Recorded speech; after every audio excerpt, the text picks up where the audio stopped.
lot to talk about today, so get in here. This is Jack with Cosmic Road. I talk about UFOs and the paranormal. Please hit like and subscribe and let me know what you think in the comments below. Yeah, to start with, look at this beautiful orb video. This was filmed in the UK on June 25th. Just a lovely, lovely orb. You know, definitely not a satellite or a plane. I don't think this can be described or explained by anything mundane except, CGI or a hoax. But this looks very authentic, and I like it a lot. I think this was shared by Think Tank, yeah. And a very strong UFO video to my mind, but let me know what you guys think.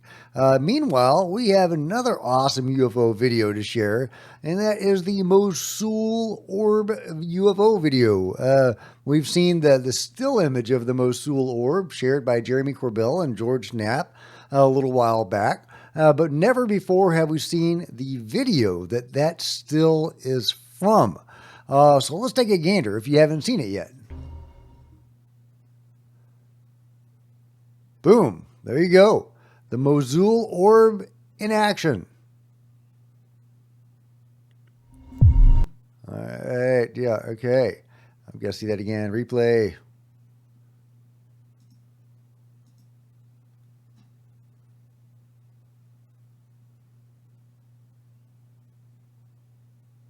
Nice. Nice. Crystal clear. I was trying to see if it had like any etchings on it or anything, some Booga style etchings on it. I would love it if there was like a side view of it, so we could see if it had that hemisphere around it that the Booga, UFO does, as well as the Jumbo UFO, if that's just like a common thing with these metal spheres. But of course, it's not a side view; it's a top view. Now, with the top view, you might hope to get a glimpse of a etching or something. But if it's spinning, you probably wouldn't. So yeah, really great. How did we get this fantastic footage? Well, through a lawsuit from Destin Slaughter, who says the UAP Register is releasing for the first time video of the Mosul Orb following a FOIA lawsuit I filed last year. This follows a still image of the orb first published by George and Jeremy. So yeah, so good on you, Dustin. I really appreciate that. That moves the conversation forward into understanding this thing. One of the debunks put out about the Mosul Orb was that it was a puddle of water. Right. Yeah, sure. Raccoon, puddle of water. Why not? But yeah, so that's a hell of a puddle of water flying around in the sky like that. So thank you, Dustin, for putting that out there, for doing this lawsuit. Again, furthering the conversation and getting us stronger, clear evidence of this amazing object that may or may not have something to do with the Boogosphere. I love it. So let me know what you guys think. Let's see. Meanwhile, we have a really interesting conversation here with Eric Burleson. Now, it's 3 minutes long, but there's some juicy stuff in here, and I'm tempted to play the whole thing. So let's see how much we can get through here.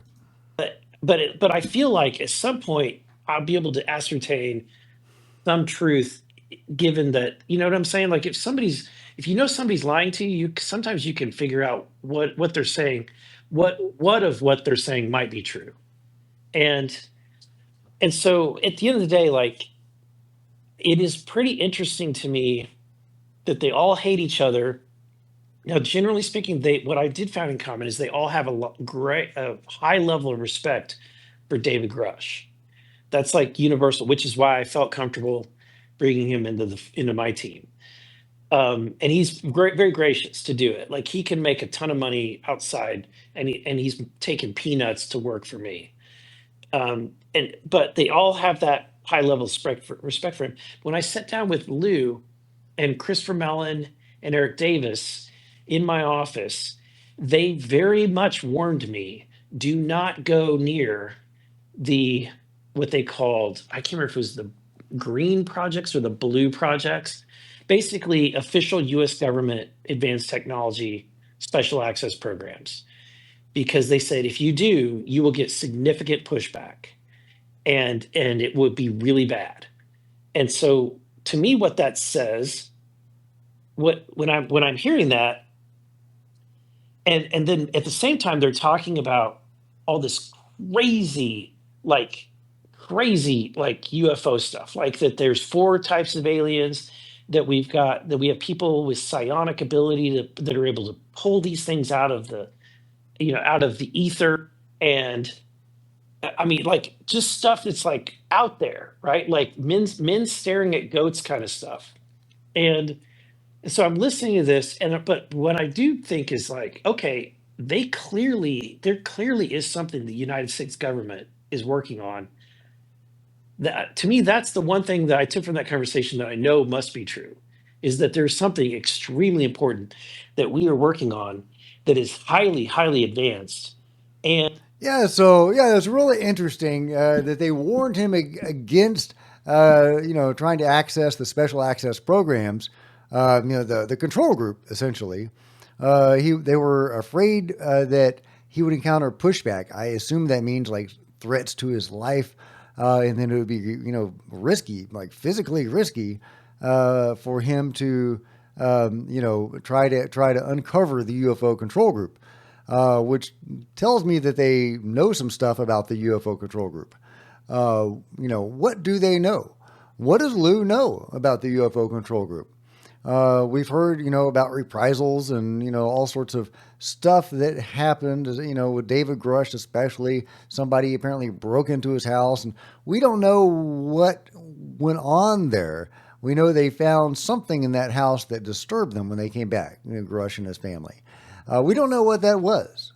So they've been, we've heard about administrative terrorism, but they haven't really given us a lot of details about the darker stuff that may have happened, and that they may have been worried that Eric would come up against if he pushed too hard. Of course, some skeptics will say that they're just trying to run cover for the UFO control group. They didn't want Eric to uncover their secrets. And I don't think that's the case, but let me know if you do. And you're talking about people with psychic abilities and men staring at goats, from the movie and from the book, The Men Who Stare at Goats, about the remote viewing program. So interesting that Eric is, being at least exposed to this information. There's multiple types of beings out there, 4 different races, he says. There's psychic abilities, so I'm glad that he's being exposed to this. And of course, we know that David Grush was telling him favorable things about the Nazca mummies. So really interesting that a guy that came as a skeptic to all of this is really getting exposed to the, I don't know about the full enchilada, but some big juicy bites of an enchilada anyway. and and the question is, so to me, one of the questions is, did what they explain is that we derived that advanced technology from ancient crafts? Reverse engineered. Yeah, we reverse engineered it. That's what they claim. That what you're seeing, the advanced, and then when you talk to Stephen Greer, he says the same thing. He says that like the B2 even has like reverse engineered technology in the B2, that in a ton of things that we have today, whether it's fiber optics or like quantum computing, all of that was reverse engineered um, from these alien craft. Yeah, I don't know, maybe. Well, I mean, go look at pictures of the military jets we were flying in the Vietnam War in the 60s, right? And then go look at pictures of the SR-71 Blackbird, which was developed in that same time period. And Don Phillips, one of the engineers at Lockheed that worked on it, who called the SR-71 Blackbird his baby, said he had buddies that were working with beings developing technology. So it's not a huge stretch to think that maybe there was something going on with the Blackbird, and not a huge stretch at all to imagine the stealth craft employed some of that reverse engineered or even gifted technology. But there you go, Eric Burleson getting jiggy with it. I love it. Let me know what you think about that really interesting conversation, and about how Congress is getting aboard the UFO train. How far will that train go? That's the question, of course. We're going to get the next UFO hearing, theoretically. in the very near future. And yeah, the possibilities are really amazing. What we could get out of that hearing. So will it live up to the possibilities? I'm very skeptical that it will, but maybe it'll get us further down the playing field. It'll advance the conversation, might even lead to the creation of a select committee in Congress with subpoena power that has authority to really get answers for us. Now, if that does happen, what will be really important, of course, is the people on that select committee and how committed to transparency they are. So, yeah, fingers crossed. We'll see how things go. Meanwhile, author Robert Powell says Arrow confirms a helicopter removed UAP Tic Tac radar information from the USS Princeton in the November 2004 Tic Tac incident, the Nimitz incident. Princeton, of course, was one of those ships. So, Tim Phillips, the former deputy director of Arrow, confirmed in an interview with Martin Willis that DARPA scientists removed the radar data from the USS Princeton. Arrow was never able to recover the data. Here is his statement. There actually was a sortie out to the USS Princeton where DARPA scientists dressed in black did land and did recover data. He went on to say Third Fleet staff was out there for that exercise, and they did realize there was some unusual stuff going on. The Third Fleet staff actually directed that the data be recovered. Those data bricks with the radar plots was recovered and flown back to Third Fleet HQ in San Diego and subsequently transferred to Dahlgren, where they have the labs. Radar data that would likely confirm an object moving in accelerations beyond our capabilities was supposedly lost. Now, lost or hidden. So that's really interesting that Tim Phillips is alleging that it was DARPA men in black that did the dirty deed. Previously, we had been told that it was the Air Force Office of Special Investigations, the Air Force's men in black, as many people believe, that retrieved those data bricks. So Arrow is blaming DARPA. Meanwhile, the Office of Special Investigations denied what Susan Goff said the other day about shenanigans.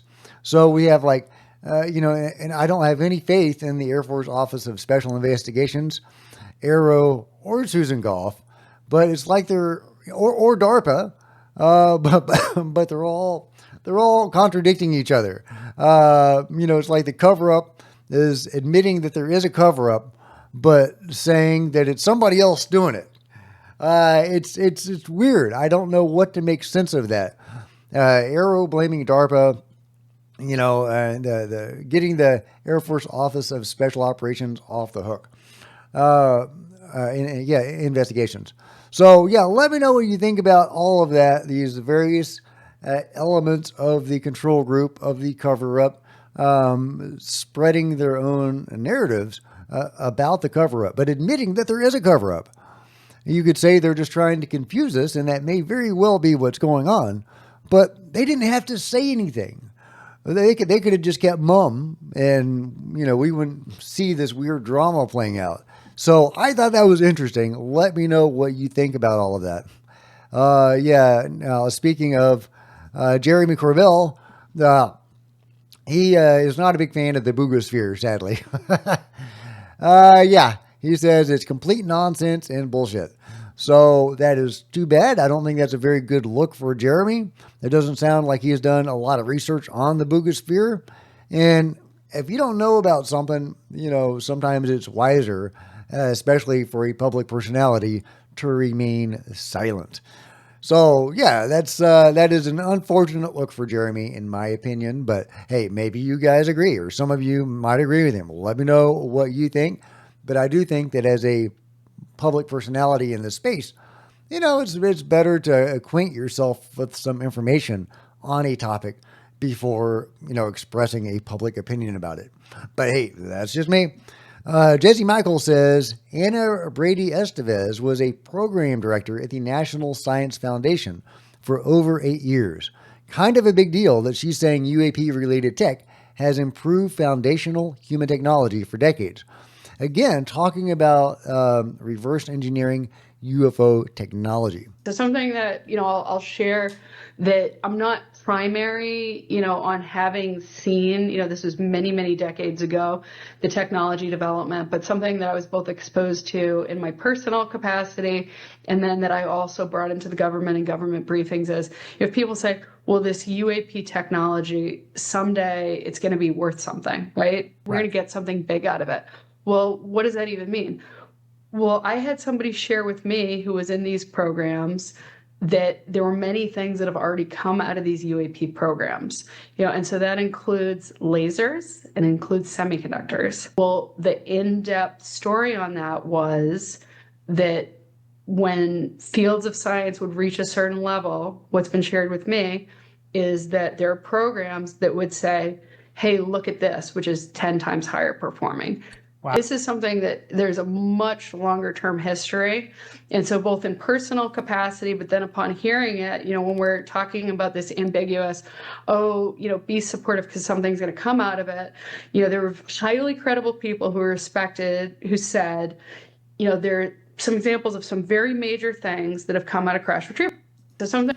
Yeah, so another person talking about reverse engineering UFOs. Of course, this idea has been around for a long time, and there's a lot of evidence to support it. Not only that people have been working on UFOs and reverse engineering them, but there's actually been actionable technology that has been derived from them. Lasers, Kevlar, whatever. There's been various technologies that are said to have come out of these operations. How much of that is true? How much of it is not? How much of our modern world is based on this technology, on these programs, these black programs, whether it's, reverse engineered or, inspired by or outright gifted by the beings?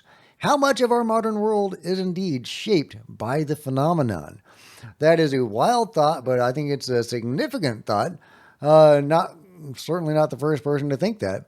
But Colonel Philip J. Corso, in his book, The Day After Roswell, was talking about how the Army went about this and how they were farming this technology out to the private sector to do exactly that, to get this technology out to the public. And I think that the ghostwriter of that book took a lot of liberties, and there's some definite BS in that book. But I think that directionally, The Day After Roswell is correct, and Corso was correct in kind of how they approached that. So I would love to get some answers. How much of our world today do you think was shaped by the study of UFOs? Wild stuff, guys.